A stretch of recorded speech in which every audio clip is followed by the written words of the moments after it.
Hi dear students, welcome back to silent learning. അനകംസാണ് മക്കളെ. എല്ലാവരും അടിപൊളിയായിട്ടും സെറ്റായിട്ടും പവറായിട്ടും ഇരിക്കല്ലേ? എല്ലാവർക്കും സുഖല്ലേടാ? നമ്മളെ പൊളിറ്റിക്കൽ സയൻസ് എക്സാം ഇതാ ഇങ്ങ് അടുക്കാനായില്ലേ? അപ്പോൾ അടുക്കാനായി എന്ന് പറയാനല്ല മിസ് ഇന്ന് വന്നിട്ടുള്ളത്.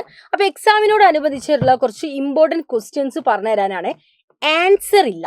അപ്പം നിങ്ങളായിരിക്കും അയ്യോ മിസ്സേ പിന്നെ എന്തിനാ അങ്ങോട്ട് വന്നതെന്നുള്ളത്. ആൻസേഴ്സ് ഒക്കെ ഇനി അങ്ങോട്ടുള്ള നമ്മളെ ലൈവുകളിലായിരിക്കും ഉണ്ടാവാം. ഇന്ന് രാത്രി നിങ്ങൾക്ക് ലൈവ് ഉണ്ടായിരിക്കും. അതിനുശേഷം മിനി മാരത്തോണും മെഗാ മാരത്തോണും ഒക്കെ ആയിട്ടുണ്ടായിരിക്കും. അവിടെ വെച്ച് മിസ് ഈ ക്വസ്റ്റ്യൻ്റെ ആൻസേഴ്സ് ഒക്കെ പറഞ്ഞു തരും. അവിടെ വെച്ച് മാത്രമല്ല, നാളെ മുതൽ നിങ്ങൾക്ക് വരാൻ പോകുന്ന കോണ്ടന്റ്, ഒരു ദിവസം 2 കോണ്ടന്റ്സ് വെച്ച് മക്കൾക്ക് വരും, ഷോർട്സ് വരും. അതിലൊക്കെ മിസ് ഈ ആൻസേഴ്സ് പറഞ്ഞു തരും. അപ്പം അതിന് മുന്നോടിയായിട്ട് ഏതൊക്കെ ക്വസ്റ്റ്യൻസ് ആണ് പഠിക്കേണ്ടതെന്ന് പറയാനാണ് മിസ് ഇന്ന് വന്നിട്ടുള്ളത്. പിന്നെ ഒരു ഇമ്പോർട്ടൻ്റ് ആയിട്ടുള്ള ഒരു കാര്യം, ഇനി കുറച്ച് ദിവസങ്ങളെ നമ്മുടെ മുമ്പിലുള്ളൂ. 1 മുതൽ 18 ചാപ്റ്റർ പഠിക്കുക എന്ന് പറയുന്നത് നടപ്പിലാവുന്ന പരിപാടിയല്ല. കാരണം നമുക്ക് ഒരുപാട് കാര്യങ്ങളുണ്ട്. അതൊന്നും നമുക്ക് എത്രയും പെട്ടെന്ന് പഠിച്ചെടുക്കാൻ പറ്റില്ല. അപ്പോൾ ഈ പഠിക്കാതെ ബിരുദന്മാരുണ്ടാവും കുറേ ആളുകൾ അല്ലേ? മിസ്സേ ഞാൻ ഇതുവരെ ഒന്നും സെറ്റാക്കിയില്ല, ഇനി എന്ത് ചെയ്യുമെന്നൊക്കെ ചോദിച്ച് നടക്കുന്ന ഒരുപാട് ആളുകളുണ്ടാവും. ആ ആളുകൾക്ക് വേണ്ടിയിട്ടാണ് മെയിൻലി ഈ ഒരു വീഡിയോ എന്ന് പറയുന്നത്. കാരണം മിസ് ഇന്ന് പറയുന്ന ക്വസ്റ്റ്യൻസ് മാത്രം നിങ്ങൾ പഠിച്ചാൽ മതി. നിങ്ങൾക്ക് പൊളിറ്റിക്കൽ സയൻസിൽ പാസ്സാവാന്ന് മാത്രമല്ല അടിപൊളി മാർക്കും സ്കോർ ചെയ്യാൻ പറ്റും. അപ്പം ഫുള്ള് പഠിച്ച ആളുകളൊക്കെ എന്ത് ചെയ്യുക, ഇതൊരു റിവിഷൻ ക്വസ്റ്റ്യൻസ് ആയിട്ട് കാണാം. അപ്പം നമുക്ക് സ്റ്റാർട്ട് ചെയ്യാം. ആദ്യം മക്കളെ നമ്മളെ ലാസ്റ്റ് റൗണ്ട് പ്രിപ്പറേഷനിലേക്ക് നമ്മൾ പോവുകയാണ്. അതിൻ്റെ കുറച്ച് ഇമ്പോർട്ടൻറ്റ് ക്വസ്റ്റ്യൻസ് ആണ് നമ്മൾ നോക്കുന്നത്. ഫസ്റ്റ് നമുക്ക് 3-4 മാർക്കുകളിൽ വരുന്ന ക്വസ്റ്റ്യൻസ് ആണ് നമുക്ക് നോക്കാനുള്ളത്. മിസ് ഇന്ന് 3-4 മാർക്കിൻ്റെ ക്വസ്റ്റ്യൻസ്, അതേപോലെ തന്നെ പിന്നെ നമുക്ക് എസ് എ ക്വസ്റ്റ്യൻസും 5 മാർക്കിൻ്റെ ക്വസ്റ്റ്യൻസും ഒക്കെയാണ് ഇന്ന് ഡിസ്കസ് ചെയ്യുന്നത്. ഏതൊക്കെ ക്വസ്റ്റ്യൻസ് ആണ് പറയാൻ പോകുന്നത്. ഫസ്റ്റ് ക്വസ്റ്റ്യൻ നോക്കിക്കേ. Factors which help the dominance of Congress party in the first 3 general election.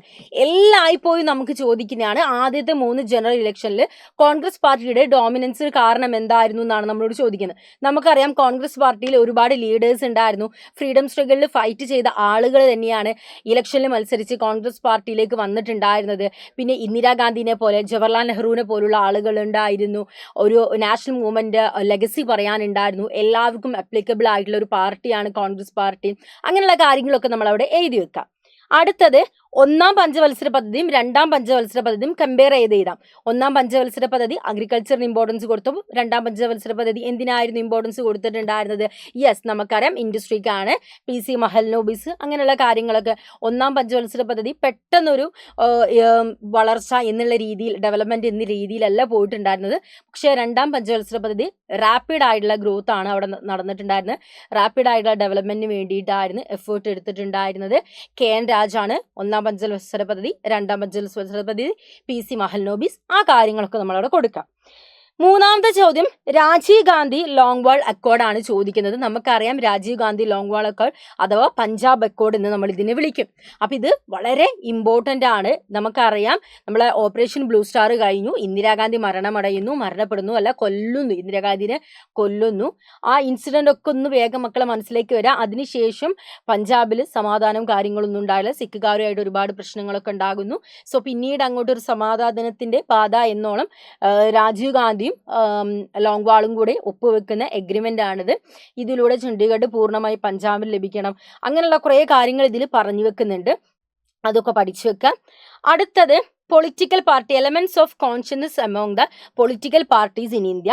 അടുത്ത ക്വസ്റ്റ്യൻ ഇന്ത്യയും ബംഗ്ലാദേശും തമ്മിലുള്ള ഇഷ്യൂസ് പറയാനാണ്. അത് നമുക്ക് കോൺഫ്ലിക്റ്റിങ് ഏതൊക്കെയാണെന്നാണ് ചോദിക്കുന്നത്. അപ്പോൾ നമുക്ക് എന്ത് ചെയ്യണം, അത് പറഞ്ഞു കൊടുക്കണം. ഏതൊക്കെ കോൺഫ്ലിക്റ്റ് ആണ് ഉള്ളതെന്ന് പറഞ്ഞു കൊടുക്കണം. നമുക്കറിയാം ബംഗ്ലാദേശിലൂടെ നാച്ചുറൽ ഗ്യാസ് കടത്തി വിടുന്നില്ല. അതേപോലെ തന്നെ ഇന്ത്യൻ ട്രൂപ്സിന് ഇവർ പറഞ്ഞു വിടുന്നില്ല. നദീജലത്തെ ചൊല്ലിയുള്ള പ്രശ്നങ്ങൾ, ആൻറ്റി ഇസ്ലാമിക് ഫണ്ടമെന്റലിസ്റ്റ് ഗ്രൂപ്പ് ബംഗ്ലാദേശിലുണ്ട്, അവരതിനെ സപ്പോർട്ട് ചെയ്യുന്നത്, അങ്ങനെയുള്ള ഇഷ്യൂസൊക്കെ ഉണ്ട്. അതൊക്കെ നമ്മൾ അവിടെ കൊടുക്കാം. 3-4 മാർക്കിന്റെ ചോദ്യങ്ങൾ തീർന്നില്ല, ഇനിയുമുണ്ട്. Environment issue common but differential responsibility miss പറഞ്ഞിട്ടുണ്ടായിരുന്നില്ലേ? ഗ്ലോബൽ നോർത്ത്, ഗ്ലോബൽ സൗത്ത്, ആ കാര്യങ്ങളൊക്കെയാണ് അവിടെ പറയേണ്ടത്. ഇതൊക്കെ ഡീറ്റെയിൽ ആയിട്ട് പറഞ്ഞുകൊണ്ട് നാളെയും മറ്റന്നാളും വീഡിയോസ് ഒക്കെ വരും. ഏതൊക്കെ ചോദ്യങ്ങളാണ് മിസ് ഒന്ന് ഇൻട്രൊഡ്യൂസ് ചെയ്ത് തരാം. പിന്നെ ഇന്ത്യയുടെ സെക്യൂരിറ്റി സ്ട്രാറ്റജീസ്, ഗ്രീൻ റെവല്യൂഷൻ, അതിന്റെ കോൺസിക്വൻസസ്, എന്താണ് ഗ്രീൻ റെവല്യൂഷൻ എന്നും അതിന്റെ കോൺസിക്വൻസസും നമുക്ക് പറഞ്ഞിരിക്കണം. നെഹ്റുവിന്റെ ഫോറിൻ പോളിസി എന്താണെന്ന്, അതേപോലെ സ്വതന്ത്ര പാർട്ടിയുടെ ഐഡിയോളജി എന്താണെന്നും പ്രോഗ്രാം എന്താണെന്നും. ഓക്കെ, ഇനി ഒരു 5 ക്വസ്റ്റ്യൻ കൂടി ഈ ഭാഗത്ത് നിന്ന് വരുന്നുണ്ട്. ഗ്ലോബലൈസേഷന്റെ എക്കണോമിക് കോൺസിക്വൻസസ് എന്തൊക്കെയാണ്? ഗ്ലോബലൈസേഷൻ എന്നുള്ള ചാപ്റ്ററിൽ അത് മാത്രമേ നമുക്കുള്ളൂ. Political consequences, economic consequences, cultural consequences. അതിൽ എക്കണോമിക് കോൺസിക്വൻസസ് ആണ് നമ്മളോട് ചോദിച്ചത്. ചിപ്കോ മൂവ്മെന്റ് ഏതാണ്? ഏത് ഉറക്കത്തിൽ ചോദിച്ചാലും നമ്മൾ പറയില്ലേ, ഒരു എൻവയോൺമെന്റ് മൂവ്മെന്റ് ആണെന്ന് പറഞ്ഞ് കാര്യങ്ങളൊക്കെ നമ്മൾ പറയും. ഇന്ത്യക്ക് സ്വാതന്ത്ര്യം കിട്ടിക്കഴിഞ്ഞ ശേഷം ഇന്ത്യ നേരിട്ട 3 വെല്ലുവിളികൾ എന്താണ്? ഈസി ആയിട്ട് നമുക്കറിയാം. ഡെമോക്രസി ബിൽഡ് ചെയ്യുന്നത് മുതൽ നമ്മൾ നേരിട്ട വെല്ലുവിളികളൊക്കെ നമുക്കറിയാം. പിന്നെ 1967 ഇലക്ഷന്റെ കോണ്ടസ്റ്റ് എന്താ നമ്മളോട് ചോദിക്കും. UN-ലെ ഓർഗൻസ് ഏതൊക്കെയാണ്? പ്രിൻസിപ്പൽ ഓർഗൻസ് 6 എണ്ണം ഉണ്ട് അല്ലേ? അതൊക്കെ നമ്മളവിടെ കൊടുക്കാം. അപ്പൊ ഇത്രയാണ് 3-4 മാർക്കിന് മക്കൾക്ക് സാധാരണയായി ചോദിച്ചു വരുന്ന ക്വസ്റ്റ്യൻസ്. അടുത്ത നമ്മൾ 5 മാർക്കിന്റെ ക്വസ്റ്റ്യനിലേക്ക് നമ്മൾ പോവാണ്. 1969 കോൺഗ്രസ് പാർട്ടിയിൽ സ്പ്ലിറ്റ് സംഭവിച്ചു. ഇന്ദിരാഗാന്ധിയും അതേപോലെ തന്നെ സിൻഡിക്കേറ്റും തമ്മിൽ കോൺഗ്രസ് ഓയും കോൺഗ്രസ് ആറും രൂപപ്പെടുന്നത് അതൊക്കെ അവിടെ എഴുതാം. ആന്റി അറാക്ക് മൂവ്മെന്റ് നമുക്ക് നെല്ലോറ ഡിസ്ട്രിക്റ്റിൽ സംഭവിച്ചത് എഴുതാം. അതേപോലെ കാശ്മീരിലുള്ള ഇന്റേണൽ ഡിസ്പ്യൂട്ടും എക്സ്റ്റേണൽ ഡിസ്പ്യൂട്ടും കൊടുക്കണം. ക്യൂബൻ മിസൈൽ ക്രൈസിസ് എന്താ നമുക്കറിയാം. അതേപോലെ തന്നെ 1980-കളിലെ 5 ഡെവലപ്മെന്റ്സ്, ആ ചാപ്റ്ററിൽ 5 ഡെവലപ്മെന്റ് മാത്രമേ പഠിക്കാനുള്ളൂ. അത് നമ്മൾ എഴുതി കൊടുക്കുക, 5 മാർക്ക് കിട്ടും. അടുത്തത് യൂറോപ്യൻ യൂണിയന്റെ കപ്പാബിലിറ്റീസ് എന്തൊക്കെയാണ്? ശ്രീലങ്കയിൽ ഉണ്ടായ എത്നിക് കോൺഫ്ലിക്റ്റുകൾ എന്തൊക്കെയാണ്? അതേപോലെ തന്നെ ഇന്ത്യ ഒരു പെർമനന്റ് മെമ്പർ ആവാൻ വേണ്ടിയിട്ട്, അതായത് UN-യുടെ സെക്യൂരിറ്റി കൗൺസിൽ ഒരു പെർമനന്റ് മെമ്പർ ആവാൻ വേണ്ടിയിട്ട് ഇന്ത്യ പറയുന്ന കാര്യങ്ങൾ എന്തൊക്കെയാ, ക്ലെയിം ചെയ്യുന്ന കാര്യങ്ങൾ എന്തൊക്കെയാണെന്നുള്ള മിസ് ലിസ്റ്റ് ഔട്ട് ചെയ്ത് പറഞ്ഞു തന്നിട്ടുണ്ടായിരുന്നു. അത് നമ്മൾ അവിടെ കൊടുക്കണം. ഇന്ത്യ വലിയ രാജ്യമാണ്, ഡെമോക്രസിനെ റെസ്പെക്ട് ചെയ്യുന്ന രാജ്യമാണ്, ഡൈവേഴ്സിറ്റി ഉള്ളതാണ്, അങ്ങനെയൊക്കെ പറഞ്ഞുള്ള കാര്യങ്ങൾ. ഇന്ത്യ എത്രത്തോളം എൻവയോൺമെന്റൽ ഇഷ്യൂസിൽ ഇന്ത്യയുടെ സ്റ്റാൻഡ് എന്തൊക്കെയാണെന്നുള്ളത് കൊടുക്കാം. അതേപോലെ അടുത്ത question, contemporary challenges to world peace. ഇപ്പം ലോകം നേരിടുന്ന ചാലഞ്ചസുകൾ, ടെററിസം, അങ്ങനെയുള്ള കാര്യങ്ങളൊക്കെയാണ് അവിടെ കൊടുക്കേണ്ടത്. ഇതൊക്കെ 5 മാർക്കിനുള്ള ചോദ്യമാണ്. അടുത്തത് ഗ്ലോബലൈസേഷന്റെ പൊളിറ്റിക്കൽ കോൺസിക്വൻസസ്. എക്കണോമിക് കോൺസിക്വൻസസ് 3-4 മാർക്കിന് ചോദിച്ചു. പൊളിറ്റിക്കൽ കോൺസിക്വൻസസ് 5 മാർക്കിനാണ് ചോദിക്കുന്നത്. പിന്നെ നമ്മുടെ ചൈന ഒരു ഓൾട്ടർനേറ്റീവ് സെന്റർ ഓഫ് പവർ ആയിട്ട് വളർന്നു വരാൻ വേണ്ടിയിട്ട് എന്തൊക്കെ കാര്യങ്ങളാണ് ഉണ്ടായിരുന്നത്, അതിന്റെ ഗ്രോത്തും ഡെവലപ്മെന്റും കൊടുക്കണം. പിന്നെ ആദ്യത്തെ ഫസ്റ്റ് ജനറൽ ഇലക്ഷന്റെ ഫീച്ചേഴ്സ്, നാമിന് ഇന്നത്തെ വേൾഡിൽ എന്തെങ്കിലും റെലവൻസ് ഉണ്ടോ, നോൺ അലൈ മൂവ്മെന്റിന് ഇന്നത്തെ വേൾഡിൽ എന്തെങ്കിലും റെലവൻസ് ഉണ്ടോയെന്നും ഷോക്ക് തെറാപ്പിയും അതിന്റെ കോൺസിക്വൻസസ് എന്താണെന്നും പഠിക്കാം.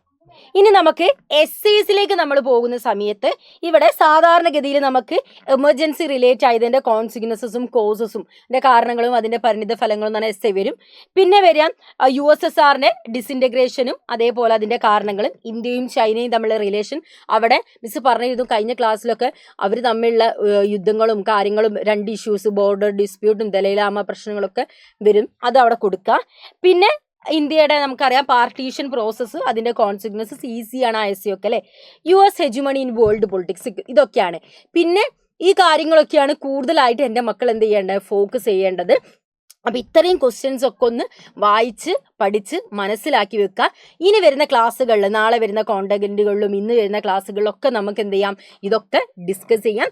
അപ്പം നമ്മൾ എല്ലാവരും അടിപൊളിയായിട്ട് സെറ്റായി നിന്നിട്ട് ഫുൾ മാർക്ക് നമ്മുടെ പൊളിറ്റിക്സിൽ വാങ്ങും കേട്ടോ. അപ്പം യാതൊരു കാരണവശാലും ഒരു പേടിയും വേണ്ട. ഇനി അങ്ങോട്ടുള്ള ലൈവിലുകളൊക്കെ നിങ്ങൾ സെറ്റായിരിക്കുക.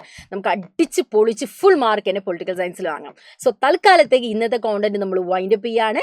അടുത്ത ക്ലാസ്സിൽ അതേപോലെ അടുത്ത ക്ലാസ്സിന് ഇന്ന് രാത്രി നമുക്ക് ക്ലാസ് ഉണ്ട്. ഇനി നമുക്ക് ഒരുപാട് കോണ്ടന്റ്സ് ഉണ്ട്. ഇതിലൊക്കെ ഇൻട്രസ്റ്റിംഗ് ആയിട്ടുള്ള ഒരുപാട് കാര്യങ്ങളായിട്ട് നമുക്ക് വീണ്ടും കണ്ടുമുട്ടണം. So that's all about this video. Thanks for watching us dears.